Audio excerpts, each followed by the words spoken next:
c'est le baromètre avec Francis Sport. Merci Cosinus. Alors, je vais vous présenter tout ça. Accrochez-vous, il y a beaucoup d'informations. Donc je vais essayer d'être simple, clair et limpide.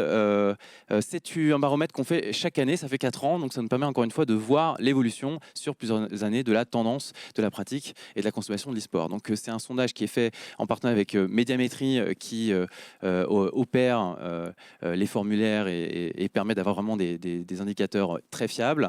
Et on a la chance d'avoir la Banque des Territoires qui nous suit aussi sur le financement de ce baromètre depuis maintenant plusieurs années. Ce baromètre, vous allez voir, encore une fois, on a sorti quelques données clés. Et je le rappelle, il y a beaucoup d'indicateurs supplémentaires qui n'apparaîtront pas ici. Par exemple, quelles sont les équipes e-sport qui ont été le plus citées, donc qui ont la meilleure notoriété par rapport à l'ensemble des joueurs, ou quelles sont les marques, si les marques qu'elles soient endémiques du monde du jeu vidéo ou pas. On a aussi toutes ces données-là, et donc on les met à disposition de nos membres cotisants. Donc si vous voulez avoir accès à tout ce baromètre qu'on appelle étendu, il faut venir chez Francis Sport pour pouvoir y avoir accès. Je vais commencer par l'objectif de ce baromètre. Donc, vous l'aurez compris, c'est une façon pour nous de définir et quantifier vraiment des catégories de joueurs. Et vous allez voir, le mot e-sport, c'est une notion qui peut être interprétée de différentes façons. Donc nous, on a défini nos critères et donc vous allez voir tout à l'heure, ça nous permet vraiment de donner des catégories. Qu'est-ce que c'est qu'un joueur e-sportif et comment est-ce qu'il consomme et pratique. Les données qu'on va récolter sont socio-démo, donc encore une fois, quel est son âge, quelle est sa catégorie socio-professionnelle. Les connaissances, représentation de l'e-sport, c'est parce que l'e-sport est défini de différentes façons pour chacun, donc c'est savoir à quel point est-ce qu'ils connaissent l'e-sport.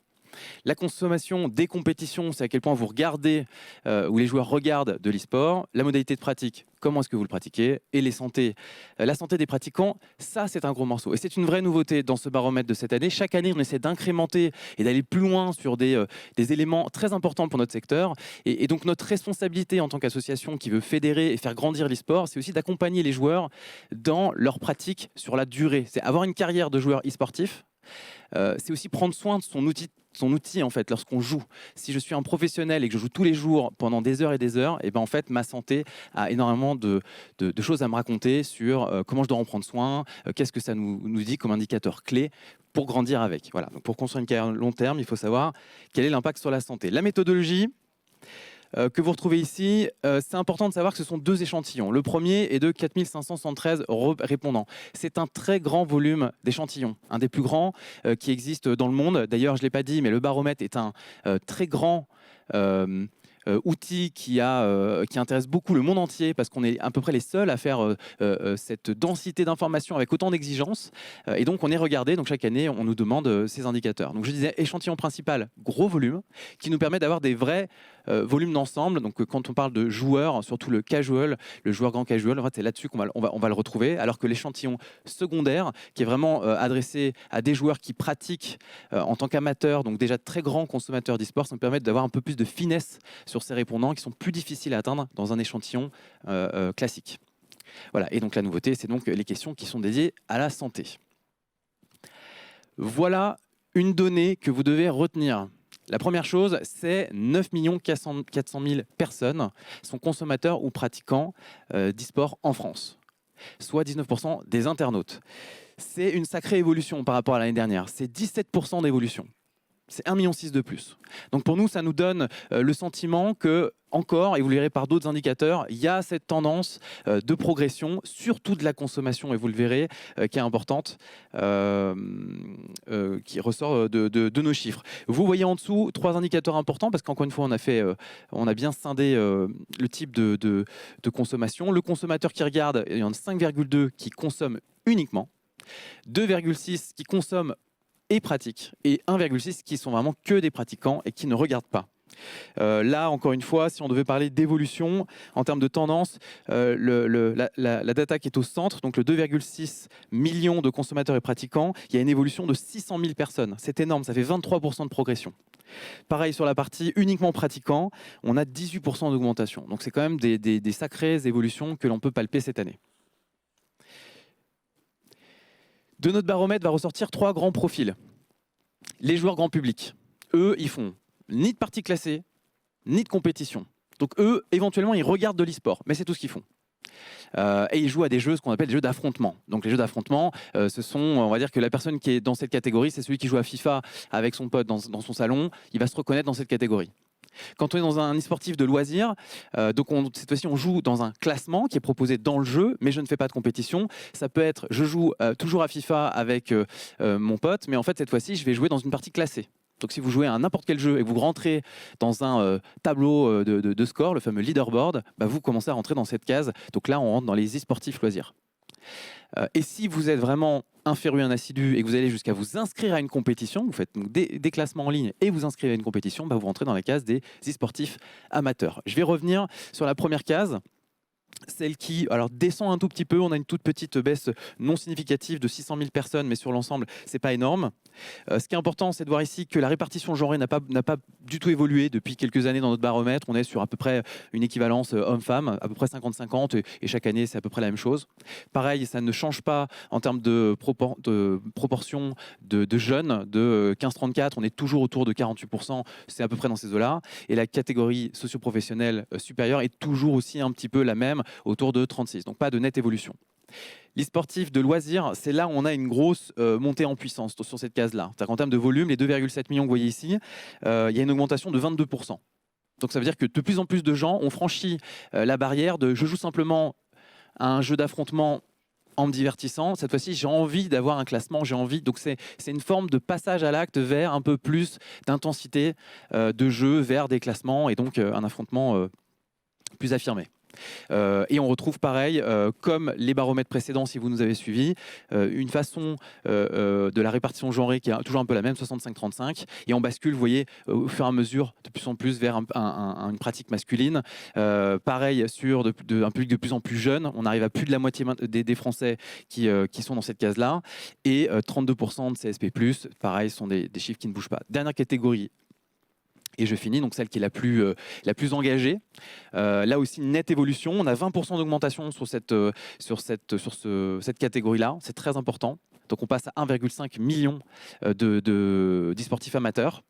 Et vous le voyez, là par contre on est complètement, et encore une fois comme l'année dernière, sur une pratique totalement masculine, malgré tous les efforts des associations, même que Francis Sport fait pour valoriser un e-sportif féminin, c'est très difficile de changer les mœurs, et ça demandera un travail encore plus intensif et sur le long terme. On voit que les jeunes sont prépondérants, les 15-34 ans à 94%, et on a des CSP+, qui sont très bien représentés. Pareil, on sait que c'est toujours au-dessus de la moyenne, mais ça n'a pas beaucoup changé par rapport à l'année dernière.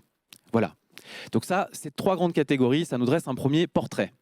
Maintenant, ces gens-là, à quoi est-ce qu'ils jouent ? Donc si on prend le premier profil à gauche, les courses d'arcade, vous allez retrouver les jeux comme Mario Kart, qui passe en première position. Les jeux de tir, on va retrouver Call of Duty, qui est un jeu très grand public. Les Battle Royale, on retrouve Fortnite et qui progresse, alors que les jeux de sport comme FIFA ont un peu diminué. Et les jeux de combat qui finissent ce classement, on retrouve entre autres Smash Bros ou Street Fighter. Là, ce qu'on peut remarquer sur cette case ici du grand public, c'est typiquement que la variable qui a le plus changé, c'est celle du temps de jeu, celle qui est tout à gauche de 34%, c'est-à-dire le pourcentage de personnes qui n'ont pas joué à un jeu d'affrontement durant la semaine écoulée. Et ça, typiquement, c'est une grosse évolution parce qu'il y a 34% ici, mais il y a 11% de moins qui n'ont pas joué. Donc ça veut dire qu'il y a plus de gens qui ont joué, clairement. Donc ils sont passés plus de temps dans les cases d'à côté. Je passe à la catégorie du centre, donc le profil des e-sportifs de loisirs. Et vous voyez qu'on retrouve en haut les jeux de tir. On retrouve le Battle Royale. Encore une fois, ces classements n'ont pas changé par rapport à l'année dernière, et vous le voyez. Les jeux de sport qu'on retrouve toujours ici, toujours avec FIFA. Par contre, ce qui rentre, comme l'année dernière dans ce classement ici, ce sont les courses d'arcade, où on retrouve, entre autres, mais on en parlait déjà sur la case d'avant, mais là, on retrouve un peu plus, par exemple, de... comment s'appelle-t-il, Trackmania, voilà, que je cherchais, qui vient un peu compléter l'impact qu'a un Mario Kart sur cette catégorie. Et la dernière catégorie qui rentre ici, c'est l'arène de combat. Donc on retrouve League of Legends, un jeu que vous avez forcément entendu, qui vient rentrer ici et fermer ce podium. Pas de grosse... Ah si, quand même peut-être une donnée en dessous sur la consommation des 7 derniers jours. La donnée du centre qui... la donnée de gauche, pardon, qui sont les personnes qui n'ont pas joué, encore ça a reculé de 13 points. Donc c'est-à-dire que les gens qui n'ont pas joué sont de moins en moins nombreux, donc ils ont de plus en plus consommé. Donc encore une fois, tendance qui se confirme dans toutes nos catégories. Je finis avec la dernière pour aller vite. De chez les amateurs, on retrouve donc l'arène de combat, donc c'est encore une fois les MOBA qui prennent le devant, donc avec League of Legends, et qui sont prépondérants chez ces joueurs-là. Les jeux de tir, où on retrouve la présence aussi beaucoup plus de Valorant dans ce genre de profil de joueurs. On retrouve les sports d'arcade avec une percée très très forte, et ça c'est une nouveauté qui est palpable, c'est l'arrivée de Rocket League. Rocket League s'est installé depuis 2 ans, parce que l'année dernière il y avait déjà un début qu'on pouvait bien percevoir de monter en puissance. Disons qu'en France, cette année on peut dire c'est vraiment l'éclosion, et ça se confirme par la donnée. Rocket League s'installe. Par contre, le Battle Royale diminue. Ça, c'est aussi des choses qu'on peut un petit peu percevoir. Tendance de fond, le Battle Royale, Fortnite descend timidement. Et on retrouve les jeux de combat. C'est un peu une bataille là, à la fin du podium. Jeux de combat qui arrivent avec encore une fois la présence de Smash Bros pour cette catégorie. Mais typiquement, c'est une bataille entre ce genre de jeux et les jeux qu'on appelle les auto-battlers, comme si vous connaissez Teamfight Tactics, ça fait partie de ces jeux. Là, on est vraiment dans une catégorie de fin de podium où ça se bat dur. Voilà, je finis là-dessus. Pas de changement sur le temps consacré en consommation des 7 derniers jours, mais vous voyez qu'on est quand même sur majoritairement 76% consomment plus de 5 heures. C'est forcément des très assidus qui jouent énormément. Voilà, je pense qu'on a bien dressé le profil et l'ensemble. Je vous propose d'avancer sur la suivante. Vous retrouvez à gauche les compétitions, où est-ce qu'elles se déroulent. Donc ça concerne que les amateurs, ceux qui vraiment font des compètes. Où est-ce qu'elles se passent? Les compétitions se passent exclusivement en ligne à 68%. Ça n'étonnera personne, c'est une très grosse évolution. Le Covid est passé par là, le confinement aussi. Les restrictions sanitaires ont forcément obligé les organisateurs à transformer leur modèle et à faire des modèles des fois hybrides. On a une évolution du coup de plus 9% sur l'exclusivement en ligne. Forcément, on a un recul des autres catégories. La pratique de compétition en ligne et physique a reculé de 6%. Et exclusivement physique, vous voyez, on est à 3%, il ne reste plus grand-chose. On était à 6% l'année dernière. Donc c'était déjà très maigre l'année dernière et ça a encore diminué. Ce qui souligne encore une fois l'importance de faire ce genre d'événement. Je suis très content de pouvoir représenter le baromètre dans un événement physique. J'enchaîne. Deuxième catégorie à droite, enfin deuxième donnée à droite. Quelle est la fréquence de consommation? Donc en fait, quand on regarde de l'e-sport, avec quelle intensité on regarde de l'e-sport? Et ça, c'est une donnée qui a beaucoup changé et qui vient encore une fois matérialiser la force du confinement, ou peut-être la transformation de notre façon de consommer l'e-sport. La donnée qui est tout en haut, qui fait l'ensemble de la consommation, c'est 7,8 millions. C'est une augmentation de 36%. C'est énorme. C'est 1,3 million en plus de personnes qui ont consommé de l'e-sport. C'est vraiment fulgurant. Les 2 premières cases, donc la consommation occasionnelle et régulier, n'ont pas beaucoup changé, donc le 3,7 et 1,1. C'est la dernière qui a énormément augmenté, donc ce sont les consommateurs assidus. Donc ce 2,6 que vous voyez là, c'est une augmentation de 42%. C'est énorme aussi.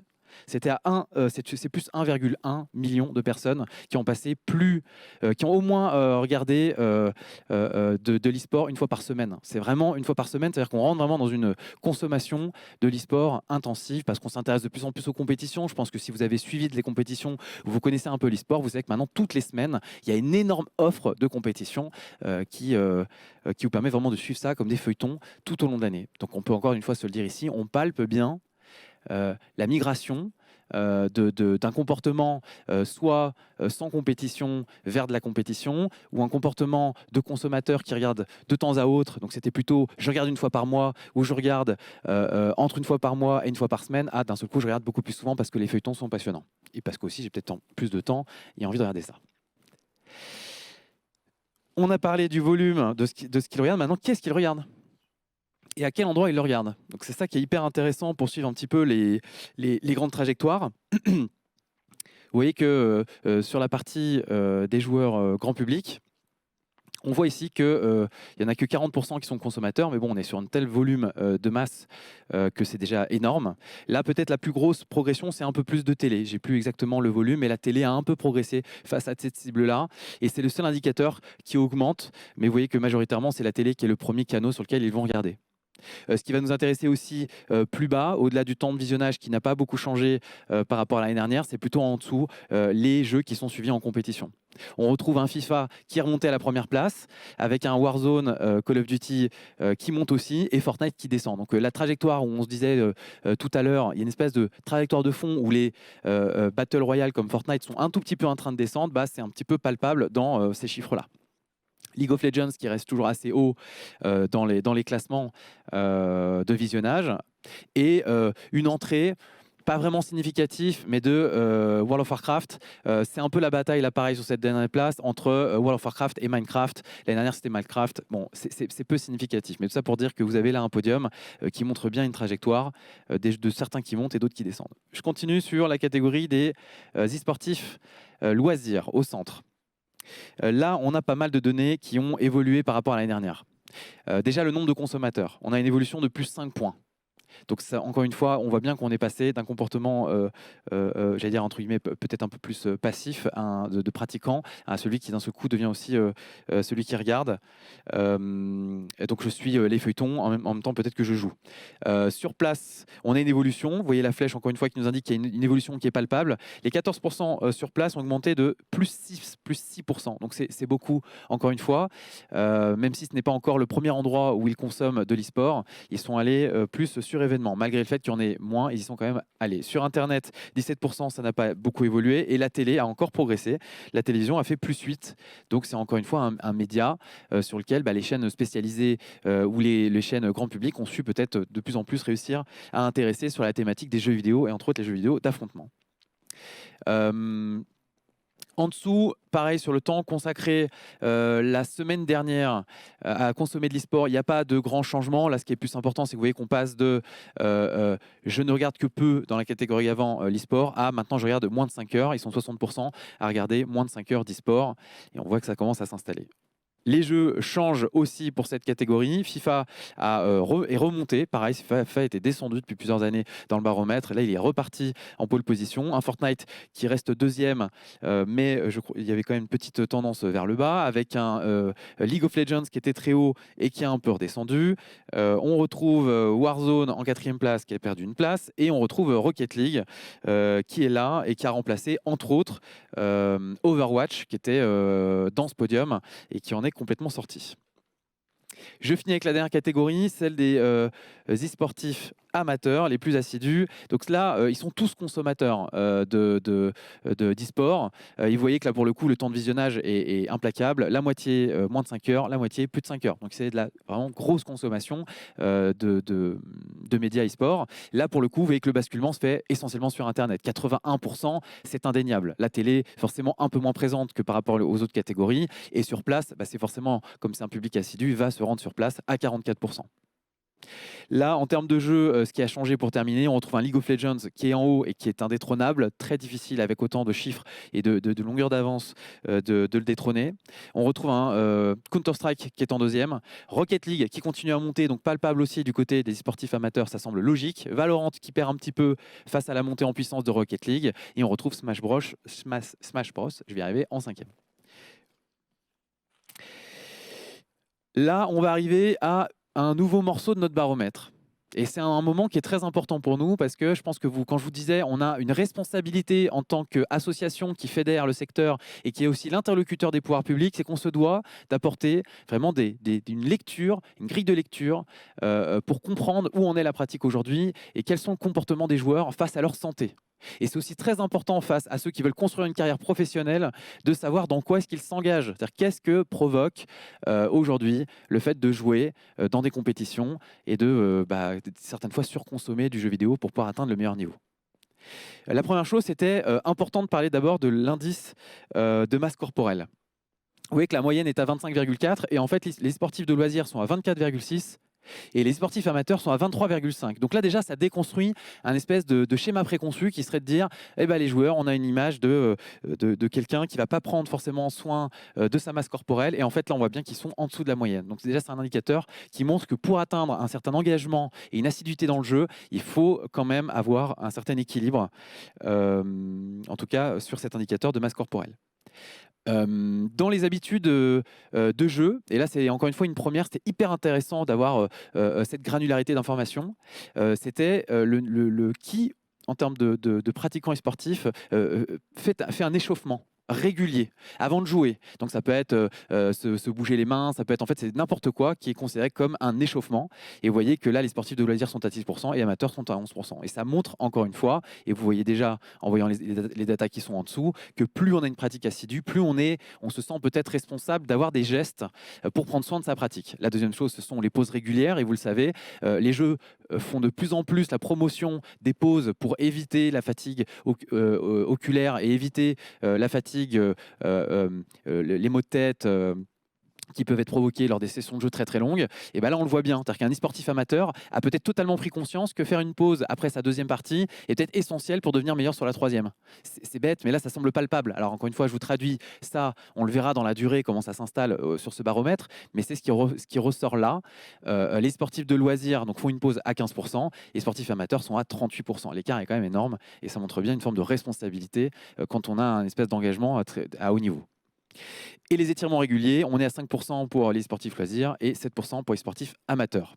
Ça, encore une fois, il faut être conscient que dans toutes les écuries de très haut niveau e-sportives, il y a un coach sportif. Donc en fait, cette pratique à haut niveau, elle existe, de trouver un équilibre entre le sport et l'e-sport pour qu'il y ait une meilleure santé mentale et une meilleure santé physique.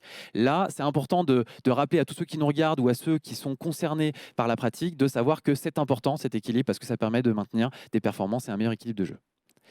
On passe sur le dernier visuel. Après, promis, j'ai fini avec les données parce qu'il y en avait beaucoup à vous présenter. Donc ça aussi, c'est tout nouveau. Donc les douleurs physiques qui sont liées à la pratique, quelles sont-elles ? Combien d'entre eux ont déjà ressenti une douleur physique après une session de jeu ? Les sportifs de loisirs disent à 67% oui. À 72% les amateurs. C'est vous dire à quel point les chiffres sont déjà très très hauts. J'ai déjà ressenti une douleur physique. Donc ça, encore une fois, ça nous donne ça nous présente l'enjeu et la responsabilité que l'on va avoir aussi à aider les joueurs à mieux gérer leur pratique. Et donc les premières parties du corps qui sont concernées, et vous le voyez ici, c'est avant tout le cou, la nuque et les cervicales, les poignets et les lombaires.